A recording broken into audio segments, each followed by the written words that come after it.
Hello, everyone. Welcome back to the Awards Gambit. I hope everybody has had a great week. Happy Friday. I am here today live to talk about the Critics' Choice Awards that just wrapped up. We have another ceremony. We have new winners, some of the same winners. I'm so excited to just recap the winners with you. I'm not going to take too long with this. I tend to go a long time on a live stream, so not today. We're just going to go over the winners, talk about what this means for the Oscars, how do we feel moving forward, and let's jump right in. So, Critics' Choice Awards. Great ceremony, a little bit boring at times. It was like the TV awards first, which was a lot of the same winners from the Golden Globes and the Emmys. So I'm not going to talk about TV, going right to film. We got about 20 categories here, 21, I believe. And so let's start with the big one, Best Picture. The winner of this category was Anora. I wasn't super surprised at this one, but the one thing that did surprise me when it won, it was the last award of the night, and it hadn't won any other awards. It just won Best Picture. So what does this mean moving forward for the Best Picture race? Anora could win. It always has had a chance to win, but now that it finally has some hardware, I really think that it could go all the way to win Best Picture, especially with Emilia Perez kind of out. I feel like its chances of Best Picture are really out the door after all the controversies that happened in the past week. I thought The Brutalist might win. I thought Wicked could win, but it went to Anora, and I'm happy that it won. Anora is a great film, and I really hope that if it does win, then great. But no matter what happens, I just want it to be like some suspense. I don't want it to win everything here on out. I want there to be an exciting race between Anora, The Brutalist, Conclave, Wicked, whatever is in contention. But congrats to Anora, Sean Baker. It was great to see him get up there and give a speech. Congrats to Anora. For Best Director, the winner of this category was John M. Chu for Wicked. This was crazy. This was absolutely insane. I just thought it was going to be Brady Corbet for The Brutalist because he feels like the de facto winner at this point. No denying his talent as a director for the film The Brutalist, but John M. Chu wins for Wicked. And I can't say it's not deserving because Wicked is a well-directed film, but it's just weird to think about when you're talking about the Oscars because John M. Chu wasn't nominated for Best Director at the Oscars, so his speech, which was a great speech, doesn't really affect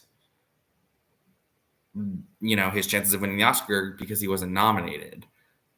Definitely shows that Brady Corbet is weaker than we thought because he lost here.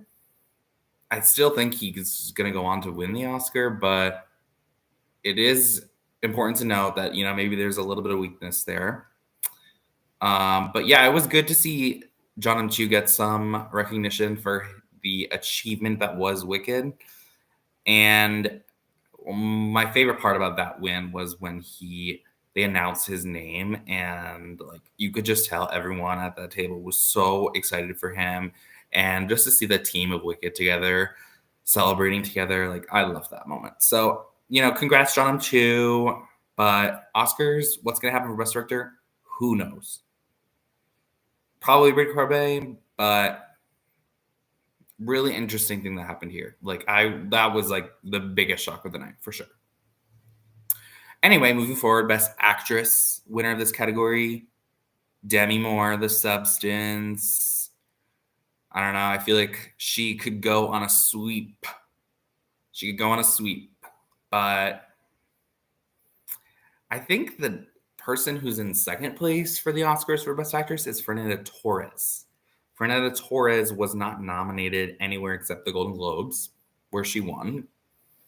So Demi Moore could win all these awards and then lose the Oscar to Fernanda Torres. Seems very unlikely because when someone sweeps, most of the time they win. It's only happened once where someone has swept all four of the major precursors and then not won the Oscar, and that was Russell Crowe in 2001 for A Beautiful Mind. But I don't know. Fernanda Torres is kind of late breaking. I'm Still Here. The love for I'm Still Here is very real. It just is a little bit late in the game, but not too late for the Oscars. You know, it got that Best Picture nomination, and I think it's between the two of them. I don't think anyone else really has a chance at this point. Feel like Mikey Madison's Last Stand was here, and she did not win. So I don't know. We'll see. We shall see. But congrats, Demi Moore. Another great speech. Another great moment for her. I feel like everyone is just fully on board this Demi Moore train, especially me. So congrats, Demi Moore. Best Actor. Winner of this category, Adrian Brody for The Brutalist.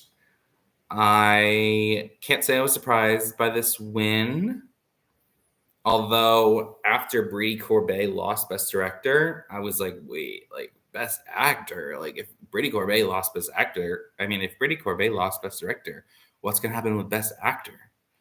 With Adrian Brody predicted to win, but The Brutalist is weaker than we thought. If it didn't win Best Director, I thought maybe Timothée Chalamet could win, maybe Ralph Fiennes could win, Coleman Domingo, who knows? But it was Adrian Brody. This was the sole win for The Brutalist. He gave a good speech, but he just was like talking a little bit slow. So it was a little bit slow in my opinion. But I don't know. I think he's going all the way to the Oscars. I think there could be a moment like SAG or BAFTA where Timothée Chalamet could beat him, but I think ultimately that Adrian Brody is going to win this Oscar. It's just such an unbelievable performance that he gave in The Brutalist. And Adrian Brody, I don't know, just feel like it's him. For Best Supporting Actress, winner was Zoe Saldana for Emilia Perez. Not a surprise here. She's definitely sweeping. Gave another good speech. I don't really have much to say about this category. Like, maybe Ariana Grande could win SAG, maybe, but it just feels like a sweep. Zoe Saldana is such an amazing actress, been delivering excellent work for over 2 decades. She even talked about in the speech some of her critics' reviews, people talking about she's in too many sequels. It was a funny speech actually. So that was good. But yeah, I think she's doing all the right things.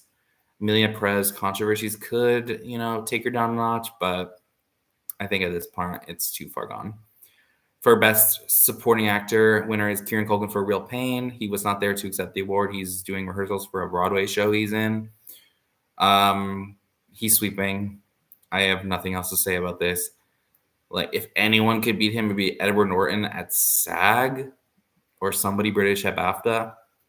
I don't even know. Guy Pearce, I think, is British. Maybe Guy Pearce could win BAFTA, but it just feels, like I said, but with same thing with Zoe Thomas. Sorry, I cannot talk today. Same thing with Zoe Saldana. I just feel like it's too far gone. Kieran Culkin is going to win. It would have been great to see him give a speech, but we've seen him give so many speeches the past couple of years between this and Succession that it's okay. And he's in rehearsals for a Broadway show, which means Tony is coming next. He'll be getting the triple crown of acting soon, potentially. We'll see. That would be cool. Yeah, so that is the acting categories. Same for winners here than at the Golden Globes. And I have a feeling that they're going to all win the Oscar. I have a strong feeling that they're all going to win the Oscar. But I hope that SAG and BAFTA give us some different winners because I just like it when it's less predictable. When it's a predictable ceremony, it's boring. Let's face it, it's boring. So fingers crossed we get some exciting wins next weekend at BAFTA and SAG. Well, next weekend's BAFTA, weekend after SAG. So let's hope we get some things that will shake up the race. Moving on, Best Original Screenplay. The winner of this category was The Substance, Coralie Farjat. Let's go, The Substance. Are you kidding me? This was my favorite win of the night because it was a surprise and because it was a deserving win for Coralie Farjat. For those of you who watched my predictions for the Critics' Choice Awards, You heard me say, I have a feeling the Celtics is going to win. I didn't predict it because I wanted to stay on the safe side and predict Anora, but I was like, I have a feeling, Critics' Choice, Corley Varja for the substance, and it happened. She gave such a good speech about how the script was personal for her, and that was like a really nice moment. It was great to see her up on that stage because we really haven't seen her or heard her much at all this award season. So I'm excited about that. Moving forward with the Oscars, what is going on with original screenplay? This just took up that race. And that race, I think, is going to be close all the way up until Oscar night, especially since The Substance is not eligible for WGA, which means obviously it's not nominated there. I think Anora could win there. And BAFTA could be a close race between Anora and The Substance. But I could see The Substance taking it all the way. Like, I don't know. It's just such an original concept. I'm not going to sit here and say, like, it's the best screenplay in the world because so much of that film is a lot of like not talking, but you cannot deny that that is an original concept, an original story, and that would be such a great win. So I hope that that continues to happen for her. Excuse me. Moving on, Best Adapted Screenplay. Winner is Conclave, Peter Strawn. No surprise here. He won the Golden Globe. One here. I think he's going all the way to the Oscars. There's just like not even any close competition here. So that's all I'm going to say. Congrats, Conclave, for your adapted screenplay win. Yet another one. I got to check my list to see what's next. The next is the below the line. I'm just going to pretty much run through these, talk about the winners. Okay. Cinematography, Nosferatu. Great. Amazing. Awesome. Editing, Challengers. RIP Challengers. No Oscar nominations. That movie had great editing and great original score. And I hate when there's like something wins, like for example, John M. Chu winning for Wicked, and how that's not gonna affect the Oscar race because he's not nominated at the Oscars. Same thing here. Challengers winning editing, such a great win, is not gonna affect the Oscar race because it's not nominated. So what's gonna win editing at the Oscars? Beats me. Beats me. I have no idea. We'll see. Maybe Anora, maybe The Brutalist. Wicked? I don't know. Leave a comment. What do you think is winning editing? Okay, visual effects. Dune Part 2. Yep, no surprise there. Yeah, I think that's going to go all the way to the Oscars to win. Okay. Production design, Wicked. No surprise. Costume design, Wicked. No surprise. Both of those, I think, will go to Wicked at the Oscars. The production design, costume design in that film is absolutely unbelievable. Beautiful, amazing. We'll see what happens. But, you know, it is kind of reminding me of Barbie last year because Barbie was winning these prizes early on. They won these 2 prizes at Critics' Choice and then lost them at the Oscars. I see a lot of resemblance. Not resemblance, that's not the right word. I see a lot of similarities between Wicked and Barbie. And that gives me pause with these, especially with these 2 categories. But I don't think that there's a close second for these categories. I think that Wicked is so much far ahead.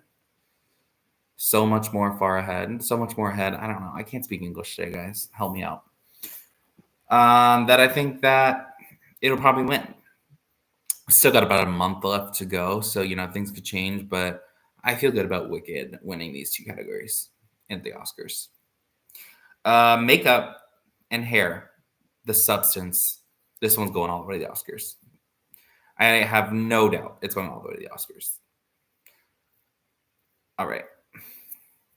International feature, Amelia Perez. Boring. Sorry. I'm just like bored of these predictable wins, especially with like everyone's like Amelia Perez feels like the elephant in the room at this point because so many people hate it. I don't hate it. I thought it was fine. And so I don't know. But what's interesting about this category, international feature, is I think that there's a real race at the Oscars. I think it's between Amelia Perez and I'm Still Here. And honestly, I can see I'm Still Here taking it at the Oscars. because that was the late breaker. It got that Best Picture nomination, which means they're watching it.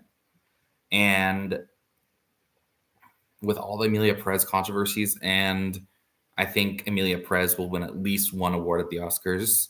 I'm Still Here. I'm not so sure.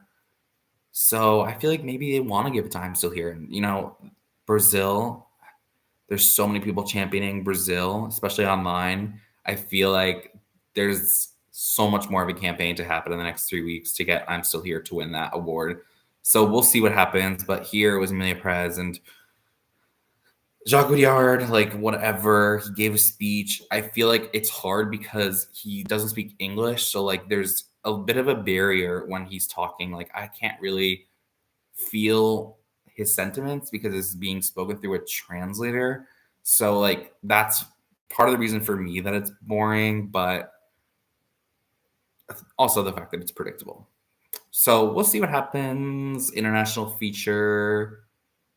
I'm personally rooting for I'm Still Here, but I'm digressing. Let's move forward. Animated feature. The winner of this category, The Wild Robot. Oh my gosh. What a race we have here.